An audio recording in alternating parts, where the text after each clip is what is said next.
저는 성소수자 축제에서 축복 기도를 했다는 이유로 교단에서 2년간 목사직을 정직당한 이동환 목사님 이야기를 해보려고 합니다.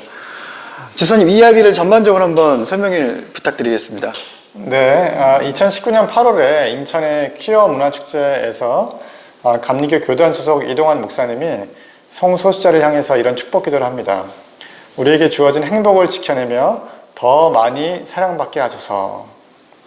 네, 감리교단은 이 기도를 문제 삼아서 금년 10월 15일에 이동환 목사님의 목사직을 2년간 중지하는 징계를 내렸습니다. 네.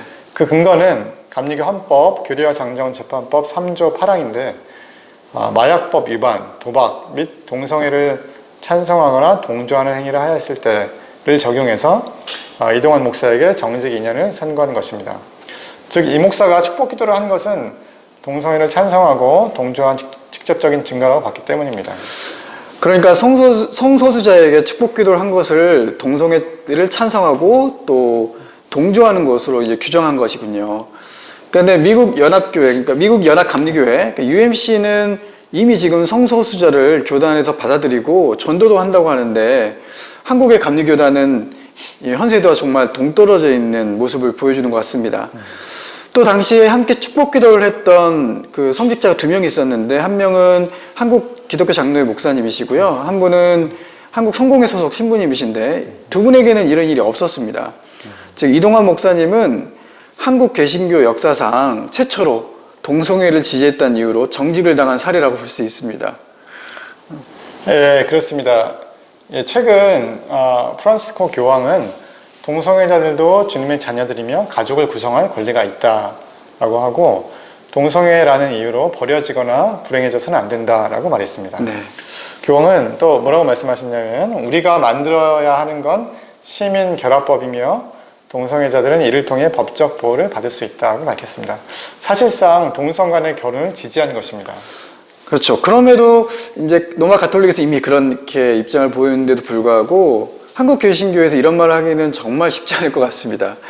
이동환 목사 사건처럼 성소수자를 축복했던 이유로 징벌 내린 감리교의 모습을 보면 한국 개신교가 이렇게 전향하기란 쉽지 않아 보입니다.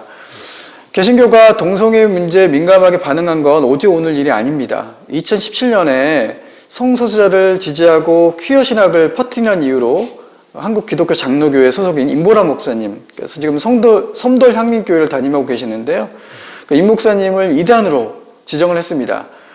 특히 대한예수교 장로회 예장 통합 측은 이 목사님을 이 목사님이 하는 퀴어 신학이 이단성이 있다고 결의했고, 예장 백석교단도 이단으로 규정을 했습니다.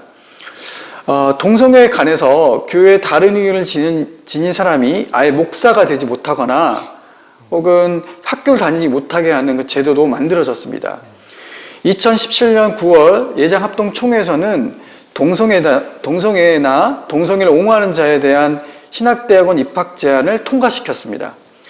실제 같은 교단에 있는 호남신학대학교 대학원의 2021년 대학원 신입생 그 모집 영향을 보면 응시 자격에 성경에 입에되는 동성애자가 아닌 자라는 내용이 들어가 있습니다.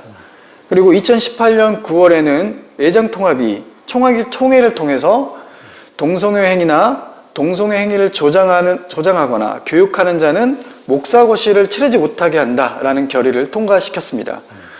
그리고 2019년 목사고시에는 합격했지만 동성애를 옹호한다는 이유로 합격이 취소된 학생들도 있었습니다.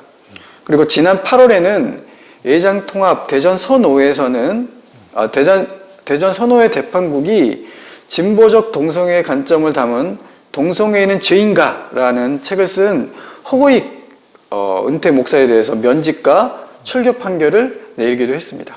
네, 이런 어떤 배타성이 한국 교회의 문제이지만 처벌에 대한 이중 잣대도 또한 문제입니다.